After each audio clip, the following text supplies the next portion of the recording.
Please. ഇവിടെ banner പിടിച്ചു കയറാനാണ് ഇങ്ങോട്ട് ഡയസ് കയറിയത്. യഥാർത്ഥത്തിൽ സെക്രട്ടേറിയറ്റിന് മുന്നിൽ ഒരു ബാരിക്കേഡ് മറിച്ചു കയറുന്നത് പോലെയാണ് നിങ്ങളുടെ പല MLA മാരും ശ്രമിച്ചത്. അത് ജനാധിപത്യത്തിന് ഭൂഷണമല്ല. അതോടൊപ്പം തന്നെ ചെയറിനെ തെരുവിലിട്ട് അലക്കുന്ന രീതിയും ശരിയല്ല. ചെയറിന് തെരുവിൽ വന്ന് പറയാൻ സാധിക്കുന്നതല്ല. തെരുവിനെ സ്ട്രീറ്റിലിട്ട് ഉത്തരവാദപ്പെട്ട രാഷ്ട്രീയ നേതൃത്വം അലക്കുന്ന രീതിയും ശരിയല്ല. ചെയർ ഈ സീറ്റിലേക്ക് വന്നത് എയർ ഡ്രോപ്പ് ചെയ്യപ്പെട്ടതല്ല. ചെയർ എയർ ഡ്രോപ്പ് ചെയ്യപ്പെട്ട് സഭയിൽ വന്ന ആളല്ല. വളരെ കൃത്യമായി ദീർഘകാലത്തെ അനുഭവം എനിക്കുണ്ട്. അതുകൊണ്ട് പലപ്പോഴും ഉത്തരവാദപ്പെട്ട രാഷ്ട്രീയ നേതൃത്വം പരസ്യമായി ചെയറിനെ തെരുവിലിട്ട് അലക്കുന്ന രീതി ജനാധിപത്യത്തിന്റെ ഭൂഷണമാണോ എന്ന് ഉത്തരവാദപ്പെട്ട നേതൃത്വമാണ് പരിശോധിക്കേണ്ടത്. ഇവിടെ വളരെ നിർഭാഗ്യകരമായ സംഭവമാണ് കഴിഞ്ഞ ദിവസങ്ങൾ ഉണ്ടായിട്ടുള്ളത്. അത് ഉത്തരവാദപ്പെട്ട MLA മാർ ഒരു പോലീസിന്റെ ബാരിക്കേഡ് മറിച്ചു കയറുന്നത് പോലെയാണ് ഇവിടെ കയറിയിട്ടുള്ളത്. ഒരു തരത്തിലും പ്രകോപനം വാച്ചൻ വാർഡിന്റെ ഭാഗത്ത് ഉണ്ടായിട്ടില്ല. അതേസമയം വാച്ചൻ വാർഡിനെ ബാനർ കെട്ടിയ വടി കൊണ്ട് അടിക്കാൻ നിങ്ങളുടെ സാമാജികന്മാർ തയ്യാറായി. ഈ ഇലക്ഷന്റെ ഫോർ ഫ്രണ്ടിൽ എന്നെ കൊണ്ട് പറയിക്കേണ്ട പേര് ഞാൻ ഒരിക്കൽ കൂടി പറയുന്നു. ചില MLA മാർ തയ്യാറായി എന്നുള്ളത് ശരിയാണ്. അത്തരം രീതി ശരിയല്ല എന്ന് ഒരിക്കൽ കൂടി വളരെ പൊളൈറ്റായി പറയാൻ ആഗ്രഹിക്കുകയാണ്. യെസ്, ബഹുമാനപ്പെട്ട മിനിസ്റ്റർ, പാർലമെന്ററി. സർ, സത്യം മുഖത്ത് വന്ന് അടിക്കുമ്പോ അതിനു നേരെ കണ്ണടച്ച് ഇരുട്ടാക്കാൻ ശ്രമിക്കുന്ന പ്രതിപക്ഷ നേതാവ് മനസ്സിലാക്കേണ്ടത്, പ്രതിപക്ഷ നേതാവും പ്രതിപക്ഷവും കണ്ണടച്ചാൽ അവർക്ക് മാത്രമാണ് ഇരുട്ടാവുക, ഈ ലോകത്തിനാകെ ഇരുട്ടാവില്ല എന്നതാണ്. സർ, എങ്ങനെയാണ് വസ്തുതകളുടെ മുമ്പിൽ പ്രതിപക്ഷ നേതാവ് കണ്ണടയ്ക്കുന്നത് എന്നതിന്റെ ഏറ്റവും വലിയ തെളിവാണ് ഇന്ന് അദ്ദേഹം നടത്തിയ പ്രസ്താവന. ഇന്ന് അദ്ദേഹത്തിന് ആ പ്രസ്താവന നടത്താനുള്ള ചങ്കൂറ്റം ഉണ്ടാവണമെങ്കിൽ എത്രമാത്രം അവാസ്തവം പറയാനുള്ള ധൈര്യം അദ്ദേഹത്തിനുണ്ടെന്നാണ് ഇത് കാണിക്കുന്നത്. സർ, ഇന്നലെയാണ് ഹൈക്കോടതിയുടെ വിധി വന്നത്. ശ്രീനിവാസൻ അടുത്ത കാലത്താണല്ലോ മരിച്ചുപോയത്. മലയാളികളെ ഏറെ ചിരിപ്പിച്ച നടനും സംവിധായകനുമാണ് ശ്രീനിവാസൻ. സർ, അദ്ദേഹത്തിന്റെ വളരെ പ്രസിദ്ധമായ സിനിമ വടക്കുനോക്കി യന്ത്രം എന്ന സിനിമയിൽ ഒരു രംഗമുണ്ട്. അപകടം പറ്റിയിട്ട് ആള് കിടക്കുമ്പോ അവിടെ പോയിട്ട് ഉചിതമല്ലാത്ത അഭിപ്രായ പ്രകടനം നടത്തിയ ആളെ മാമുക്കോയ അകത്തേക്ക് വിളിച്ചു കൊണ്ടുപോയി മുഖമടച്ചൊന്ന് കൊടുത്ത് പറയുന്നുണ്ട്, ഇമാതിരി സമയത്തല്ല ഇതുപോലുള്ള വർത്താനം പറയേണ്ടത് എന്ന്. ഇന്നലെ പ്രതിപക്ഷ നേതാവിനോടും BJPയുടെ സംസ്ഥാന പ്രസിഡന്റിനോടും ഹൈക്കോടതിയുടെ ദേവസ്വം ഡിവിഷൻ ബെഞ്ച് പറഞ്ഞത്, യഥാർത്ഥത്തിൽ ചെയ്തത് അതാണ്. ഒരു അന്വേഷണം കുറ്റമറ്റ നിലയിൽ ഇവിടെ നടക്കുകയാണ്. ഹൈക്കോടതി പറഞ്ഞു SITയിൽ പൂർണ്ണ തൃപ്തി.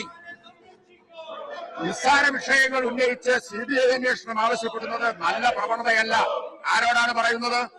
ഇത് പ്രതിപക്ഷ നേതാവിനോടും പ്രതിപക്ഷ നേതാവിന്റെ കൂട്ടാളിയായ ഉറ്റമിത്രമായ BJPയുടെ സംസ്ഥാന പ്രസിഡന്റിനോടും CBI അന്വേഷണം ആവശ്യപ്പെട്ട് ഹൈക്കോടതിയിൽ പോയ വിശ്വ ഹിന്ദു പരിഷത്തിനോടുമെല്ലാമാണ്. അവരൊക്കെയാണ് പ്രതിപക്ഷ നേതാവിന്റെ കൂട്ടാളികൾ. BJP, വിശ്വ ഹിന്ദു പരിഷത്ത്, അവരോടാണ് ഹൈക്കോടതിയുടെ ഡിവിഷൻ ബെഞ്ച് പറഞ്ഞത്, ദേവസ്വം ബെഞ്ച് പറഞ്ഞത്, നിസ്സാര വിഷയങ്ങൾ ഉന്നയിച്ച് അന്വേഷണം ആവശ്യപ്പെടുന്നത് നല്ല പ്രവണതയല്ല എന്ന്. സ്വാഭാവിക ജാമ്യം ലഭിച്ചതുകൊണ്ട് ഒരു പ്രതിയും രക്ഷപ്പെടില്ല. ആരാ പറയുന്നത്? ദേവസ്വം ബെഞ്ചാണ്. ഈ കേസിന്റെ മുഴുവൻ മോണിറ്ററിംഗ് നടത്തുന്ന, അന്വേഷണം മുഴുവൻ മോണിറ്റർ ചെയ്യുന്ന ദേവസ്വം ബെഞ്ച്.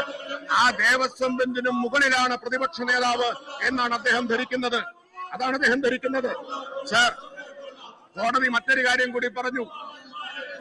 ധൃതി പിടിച്ച് കുറ്റപത്രം സമർപ്പിച്ചാൽ വിചാരണയിൽ തന്നെ പ്രതികൾ രക്ഷപ്പെട്ടു പോകും. വളരെ പ്രധാനപ്പെട്ട നിരീക്ഷണമാണ്. ഇതൊരു കുത്തുകേസല്ല, ഇതൊരു സാധാരണ കേസല്ല. ധൃതി പിടിച്ച് അവധാനതയില്ലാതെ കുറ്റപത്രം സമർപ്പിച്ചാൽ പ്രതികൾ രക്ഷപ്പെട്ടു പോകും. അതാണ് സാർ പ്രതിപക്ഷ നേതാവിന്റെയും പ്രതിപക്ഷത്തിന്റെയും ആവശ്യം. യഥാർത്ഥ പ്രതികൾ രക്ഷപ്പെട്ടു പോകണമെന്നതാണ് അവരുടെ ആവശ്യം. കാരണം ഇന്നലെ സാർ അദ്ദേഹം കുറെ കാര്യങ്ങളിലൂടെ പറഞ്ഞു, രേഖയിൽ കിടക്കുകയാണ്. അത് മുഴുവൻ ഇവിടെ വിശദീകരിക്കേണ്ടതുണ്ട്. ഇന്ന് ഈ നിയമസഭാ സമ്മേളനത്തിന്റെ അവസാന ദിവസമാണ്. സാർ, അദ്ദേഹത്തിന്റെ യഥാർത്ഥ ഉദ്ദേശം ഞങ്ങൾ തുടക്കം മുതൽ ചൂണ്ടിക്കാണിക്കുന്നുണ്ട്. യഥാർത്ഥ പ്രതികളിലേക്ക് എത്തരുത് എന്നതാണ്. യഥാർത്ഥ പ്രതികളിലേക്ക് എത്തിയാൽ ഉണ്ണികൃഷ്ണൻ പോറ്റിയിൽ മാത്രം നിൽക്കില്ല. പോറ്റി ചെന്നിടങ്ങളിലേക്കെല്ലാം അന്വേഷണം എത്തേണ്ടി വരും. പോറ്റി ആരെല്ലാം പോയി കണ്ടിട്ടുണ്ടോ അവിടേക്കെല്ലാം അന്വേഷണം എത്തേണ്ടി വരും. ഭയമാണ്, ഉൾക്കിടിലമാണ് പ്രതിപക്ഷ നേതാവിനെ കൊണ്ട് ഈ കോപ്രായം മുഴുവൻ ഇവിടെ കാണിക്കാൻ പ്രേരിപ്പിക്കുന്നത്. അതാണ് സാർ, ഏത് കാലത്താണ് പോറ്റി കയറിയത് എന്ന് ഇന്നലെ പുറത്തു വന്നില്ലേ? പോറ്റി കയറിയത് മരിച്ചുപോയ പരേതനായ പ്രയാർ ഗോപാലകൃഷ്ണൻ കോൺഗ്രസ് നേതാവ് പ്രസിഡന്റായിരുന്ന കാലത്തല്ലേ? അതേത്തറയിൽ മെമ്പർ ആയിരുന്ന കാലത്തല്ലേ? ഇനി നിങ്ങൾക്ക് ധൈര്യമുണ്ടോ പോറ്റിയെ കേറ്റിയെ എന്ന പാട്ട് പാടാൻ? പോറ്റിയെ കേറ്റിയ ആളുകൾ പരലോകത്തും ഇഹലോകത്തുമായിട്ടുള്ളവരെല്ലാം കോൺഗ്രസുകാരാണ് എന്ന് ഇന്ന് വസ്തുതകൾ സഹിതം പുറത്തു വന്നില്ലേ? ഇത് പറയേണ്ടി വന്നത് വിഷമമുണ്ട്. പരലോകത്തും ഇഹലോകത്തുമുള്ളവർ പോറ്റിയെ കേറ്റിയവർ കോൺഗ്രസുകാരാണ്. എന്നിട്ട് ഇവിടെ വന്നിട്ട് ഈ നാടകം കളിക്കുകയാണ്. ഞാൻ അവസാനിപ്പിക്കുകയാണ് സാർ.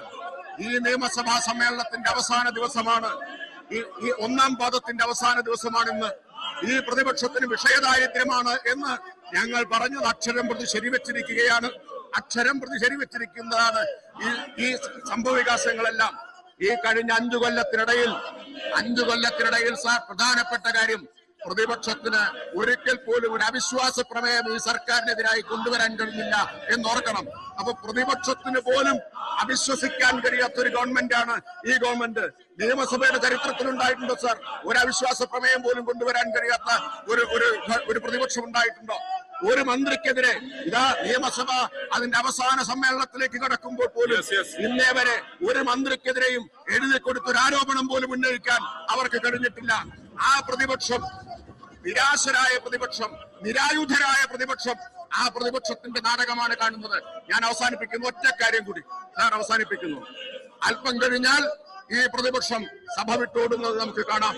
പ്രതിപക്ഷ നേതാവ് സാഹിത്യം വായിക്കുന്ന ആളാണല്ലോ. VK-ന്റെ പ്രസിദ്ധമായ കഥയുണ്ട്, ഫുട്ബോൾ.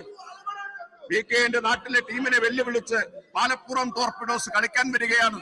വലിയ വീരവാദങ്ങളുമായിട്ടാണ് വരുന്നത് സാർ. അവസാനം സ്വന്തം പോസ്റ്റിൽ ഗോളുകൾ വന്ന് നിറഞ്ഞപ്പോ ആ പാലപ്പുറം ടോർപിഡോസിന്റെ ക്യാപ്റ്റനും മാനേജരും VKN പറയുന്നു, ഭാരതപ്പുഴയും കടന്ന് റെയിൽവേ ട്രാക്കും കടന്ന് പാടവും കടന്ന് ഓടി എന്നാണ് പറയുന്നത്. അതുപോലെ ഈ കേരളത്തെ ടോർപിഡോ ചെയ്യുന്ന ക്യാപ്റ്റൻ, ബഹുമാനപ്പെട്ട പ്രതിപക്ഷ നേതാവും അദ്ദേഹത്തിന്റെ ഒരു മാനേജറുണ്ടല്ലോ, വാടകയ്ക്കെടുത്ത ഗീബൽസ്, ഈ നുണകൾ മുഴുവൻ പ്രചരിപ്പിക്കാൻ എഴുതി കൊടുക്കുന്ന ആ മാനേജറും കൂടി ഓടുന്ന ദൃശ്യം നമുക്ക് അല്പം കഴിഞ്ഞാൽ കാണാം സാർ. അല്പം കഴിഞ്ഞാൽ സഭ വിട്ടോടിപ്പോകുന്ന ദൃശ്യം കാണാം. Order please please please please. ബഹുമാനപ്പെട്ട പ്രതിപക്ഷങ്ങൾ ചെയറിലിരിക്കണം. ഇവിടെ ചില പ്രതിപക്ഷ അംഗങ്ങൾ ചെയറിന്റെ സമീപത്ത് വന്ന് പറഞ്ഞത് ചെയർ കള്ളം പറയുന്നു എന്നുള്ളതാണ്. തന്റെ വാദം ജയിക്കാൻ വേണ്ടി, ഡോമിനേറ്റ് ചെയ്യാൻ വേണ്ടി കള്ളം പറഞ്ഞ് രാഷ്ട്രീയ പ്രവർത്തനം നടത്തിയ ആളല്ല ചെയർ. അതുകൊണ്ട് ഇത്തരം വാദമുഖങ്ങൾ നിരത്തുന്നത് ശരിയല്ല. എന്റെ വായിൽ കൈയിട്ട് ആളെ പേര് പറയിക്കണ്ട. ഏതായാലും രാഷ്ട്രീയത്തിൽ പൊളിറ്റിക്കൽ ജെന്റിൽനെസ് എല്ലാ കാലത്തും കാണിച്ച ഒരാളാണ് ചെയർ എന്നുള്ളത് കൊണ്ട് ആ ഭാഗം ഞാൻ പരാമർശിക്കാൻ ഉദ്ദേശിക്കുന്നില്ല. ബഹുമാനപ്പെട്ട പ്രതിപക്ഷ അംഗങ്ങൾ പ്ലീസ് ഒന്ന് ചെയറിൽ പോയിരിക്കണം. സുഖകരമായ നടത്തിപ്പിന് ചെയറുമായി സഹകരിക്കണം. നിങ്ങൾ ഉന്നയിക്കുന്ന വാദമുഖങ്ങൾ ചെയർ പറഞ്ഞു നമുക്ക് സഭയിൽ ചർച്ച ചെയ്യാം. ശബരിമലയിലെ സ്വർണ്ണക്കൊള്ളയാണെങ്കിൽ ചർച്ച ചെയ്യാമെന്ന് പറഞ്ഞു. ഗവൺമെന്റ് ചർച്ചയ്ക്ക് തയ്യാറുമാണ്. നിങ്ങൾ ആ ഭാഗം അംഗീകരിക്കുന്നില്ല. പിന്നെ നിങ്ങൾ ഉന്നയിക്കുന്ന ഭാഗം ചെയർ ഗവൺമെന്റുമായി ചർച്ചയ്ക്ക് തയ്യാറാണ്. ശബരിമലയിലെ സ്വർണ്ണക്കൊള്ളയാണെങ്കിൽ ചർച്ചയ്ക്ക് തയ്യാറാണെന്ന് ഗവൺമെന്റ് അറിയിച്ചിട്ടുണ്ട്. പക്ഷെ നിങ്ങൾ ചർച്ചയ്ക്ക് തയ്യാറല്ല. 18 അടിയന്തര പ്രമേയങ്ങൾ ചർച്ചയ്ക്കെടുത്ത സഭയാണിത്. 18 അടിയന്തര പ്രമേയങ്ങൾ ചർച്ചയ്ക്കെടുത്ത ഈ 15ാമത് കേരള നിയമസഭക്ക് ഈ ശബരിമലയിലെ വിഷയവും ചർച്ച ചെയ്യുന്നതിന് യാതൊരു മടിയുമില്ല. നിർഭാഗ്യവശാൽ അത്തരമൊരു ചർച്ചയ്ക്ക് പ്രതിപക്ഷം തയ്യാറാവുന്നില്ല എന്നുള്ളത് വളരെ ഖേദകരമായ കാര്യമാണ്. ജനാധിപത്യത്തിൽ ആദ്യമായിട്ടാണ് ഒരു ഭരണപക്ഷം ഞങ്ങൾ ചർച്ചയ്ക്ക് തയ്യാറാണെന്ന് പറയുന്നത്. സാധാരണ ചർച്ചയ്ക്കെടുക്കാതെ തള്ളുക ചെയ്യുക. പക്ഷെ വളരെ സത്യസന്ധമായി ഗവൺമെന്റ് അറിയിച്ചു ചെയറിന് ഞങ്ങൾ ചർച്ചയ്ക്ക് തയ്യാറാണ്. സ്വർണ്ണക്കൊള്ളയാണ് വിഷയമെങ്കിൽ നിങ്ങൾ നോട്ടീസ് നൽകിയാൽ ചർച്ചയ്ക്ക് തയ്യാറാണെന്ന് പല ഘട്ടത്തിലും സഭയെ അറിയിച്ചിട്ടും എന്തുകൊണ്ടാണ് ചർച്ചയ്ക്ക് തയ്യാറാവാത്തെന്ന കാര്യം വളരെ നിർഭാഗ്യകരമാണ്. Order order. ഇവിടെ ചെയറിന് അറിയിച്ച കാര്യം പറഞ്ഞതാണ്. To the government to the chair to the opposition. ആ നിലയിൽ ഗവൺമെന്റ് ചെയറിനെ അറിയിച്ചു ഞങ്ങൾ ചർച്ചയ്ക്ക് തയ്യാറാണ്. പക്ഷെ നിങ്ങൾ ചർച്ചയ്ക്ക് തയ്യാറാവുന്നില്ല. പിന്നെന്ത് ചെയ്യാൻ പറ്റൂ? ഏതായാലും ജനാധിപത്യത്തിൽ ഇങ്ങനെ സഭ റക്കസാക്കുന്ന രീതി ശരിയല്ല. ഡിസ്റപ്ഷൻ ഒരു ഓപ്ഷനേ അല്ല. ഡിബേറ്റും ഡിസ്കഷനുമാണ് ഹെൽത്തി ഡെമോക്രസിക്ക് ഏറ്റവും നല്ലത്. ഞാൻ ഒരു കാര്യം കൂടി അടിവരയിട്ട് പറയുന്നു. ഡിസ്റപ്ഷൻ അല്ല ജനാധിപത്യത്തിന്റെ ഭൂഷണം. പകരം ഡിബേറ്റും ഡിസ്കഷനുമാണ്. ഡിബേറ്റും ഡിസ്കഷനും ഏറ്റവും കൂടുതൽ നടന്ന സഭയാണ് 15ാമത് കേരള നിയമസഭ. വളരെ പ്രൗഡ് ഉണ്ട് ചെയറിന്. വളരെ പ്രൗഡോടെ പറയാൻ സാധിക്കും ഇത്രയധികം അടിയന്തര പ്രമേയങ്ങൾ ചർച്ചക്കെടുത്തപ്പം അതിന് ചെയർ ചെയ്യാൻ സാധിച്ചു എന്നുള്ളത് പൊളിറ്റിക്കൽ കരിയറിൽ തന്നെ ഒരു അഭിമാനമായി കാണുന്ന ഒരു ചെയറാണ് ഞാൻ. Yes, order order. നിരന്തരം അഭ്യർത്ഥിച്ചിട്ടും പ്രതിപക്ഷങ്ങൾ ചോദ്യോത്തര വേളയുമായി സഹകരിക്കാത്ത സാഹചര്യത്തിൽ ചോദ്യോത്തര വേളയുടെ ശേഷിക്കുന്ന ഭാഗം റദ്ദ് ചെയ്യുന്നു. തുടർ നടപടികൾ കടക്കാൻ ചെയർ നിർബന്ധിതമാവുകയാണ്. Order order. ഇന്നത്തെ ശ്രദ്ധ ക്ഷണിക്കലും ഒപ്പം സബ്മിഷന്റെയും മറുപടികൾ സഭയുടെ മേശപ്പുറത്ത് വെച്ചതായി പരിഗണിക്കുന്നതാണ്.